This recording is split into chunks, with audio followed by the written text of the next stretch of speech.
Salam damai sejahtera Bapak, Ibu, serta saudara-saudari semua. Untuk mengawali renungan tentang firman Tuhan, mari kita bersatu dalam doa. Tuhan Allah Bapa di surga yang melampaui segala akal, hati dan pikiran kami manusia, berfirmanlah kepada kami sebab kami bersedia untuk mendengar, dan mohon pertolongan Roh Kudus agar kami boleh melakukan firman-Mu dalam hidup sehari-hari. Dalam nama Tuhan Yesus kami berdoa. Amin. Sebagai nas renungan harian tentang firman Tuhan hari ini diambil dari 1 Korintus 15 ayat 21 dan 22 yang berbunyi demikian. Sebab sama seperti maut datang karena satu orang manusia, demikian juga kebangkitan orang mati datang karena satu orang manusia. Karena sama seperti semua orang mati dalam persekutuan dengan Adam, demikian pula semua orang akan dihidupkan kembali dalam persekutuan dengan Kristus. Sebagai tema yang diangkat dari nas renungan kita adalah kematian datang oleh seorang Adam, kebangkitan terjadi karena Kristus. Di dalam suasana peringatan hari kebangkitan Tuhan Yesus Kristus atau hari Paskah ini, di ujung pekan maupun juga di ujung bulan April ini, kita masih dalam suasana untuk boleh mengenang kembali bahwa oleh karena seluruh umat manusia adalah keturunan seorang Adam, maka kita semua umat manusia ini memperoleh warisan, semacam warisan berupa kematian kekal oleh dosa yang diturunkan oleh Adam. Dengan warisan tersebut, maka semua orang turut berdosa, dan upah dari berbuat dosa itu adalah maut atau mati kekal. Untuk semua umat manusia yang bisa dan dapat memperoleh hidup yang kekal dan boleh dibebaskan dari kuasa dosa atau kuasa maut itu, berarti hanya oleh Tuhan Yesus sajalah yang telah memberikan kesempatan dengan jalan di mana bila umat manusia mau beriman percaya kepada Kristus, Sang Anak Domba Allah yang tak bernoda dan tak bercacat itu, yang adalah satu-satunya Tuhan dan Juru Selamat umat manusia, yang telah mengorbankan dirinya mati di salib di Bukit Golgota itu, tetapi yang telah bangkit dari kuasa kematian kekal, maka Dia dan hanya oleh Dialah yang dapat mengalahkan kuasa maut atau kuasa kematian kekal. Bagi seluruh umat manusia yang beriman percaya kepada Tuhan Yesus yang telah bangkit mengalahkan kuasa maut atau kuasa kematian kekal itu, pasti selamat dan beroleh hidup yang kekal bersama Dia.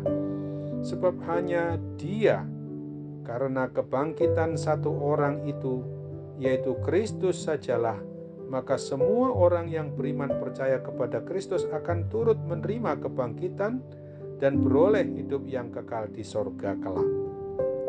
Kiranya Roh Kudus mau menguatkan iman percaya kita hanya kepada Kristus, satu-satunya jalan dan kebenaran dan hidup, karena hanya Dialah Tuhan dan Juru Selamat bagi umat manusia, untuk memungkinkan kita sampai kepada hidup yang kekal di surga yang sudah disediakannya bagi orang yang sungguh-sungguh mau beriman percaya dan hidup di dalamnya menurut kebenaran firman Tuhan saja. Ingatlah akan firman Tuhan seperti yang dituliskan dalam Yohanes 3 ayat 18. Barang siapa percaya kepadanya, ia tidak akan dihukum, dan barang siapa tidak percaya, ia telah berada di bawah hukuman, sebab ia tidak percaya dalam nama Anak Tunggal Allah.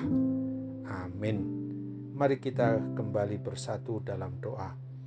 Tuhan Allah Bapa di sorga, kami bersyukur, kami berterima kasih karena masih dalam suasana peringatan tentang Paskah, yaitu hari kebangkitan Tuhan Yesus Kristus yang telah mengalahkan kuasa kematian kekal, kuasa maut yang mengerikan itu. Maka kami sungguh-sungguh bersyukur mempunyai Tuhan yang sungguh-sungguh tidak pernah takluk kepada kuasa kematian kekal atau maut itu.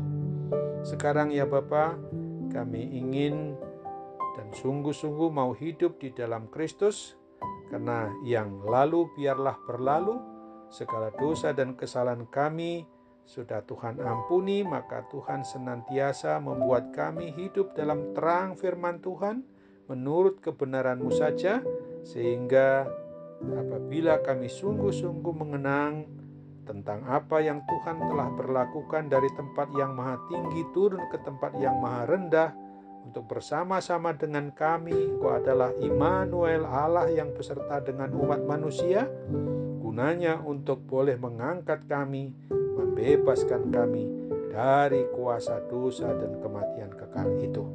Sekarang Bapa, kami ingat juga untuk berdoa bagi mereka yang dalam kondisi sudah murtad, sudah menyimpang, sudah keluar dari iman percayanya kepada Kristus, beralih kepada kepercayaan yang tidak pernah menjamini mereka dari hidup yang sekarang untuk sampai kepada hidup yang kekal. Kasihanilah mereka ya Tuhan, pakailah kami untuk menjadi jalan, menjadi cara mereka kelak boleh kembali kepada satu-satunya jalan dan kebenaran dan hidup hanya di dalam Yesus Kristus.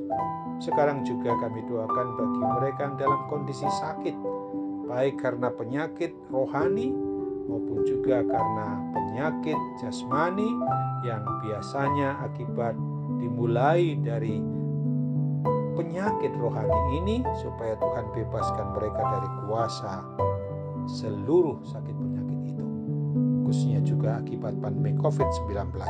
Tuhan campur tangan untuk memberikan sarana paramedis, dokter, dan obat, memungkinkan mereka dapat sembuh. Dalam nama Tuhan Yesus kami berdoa. Amin.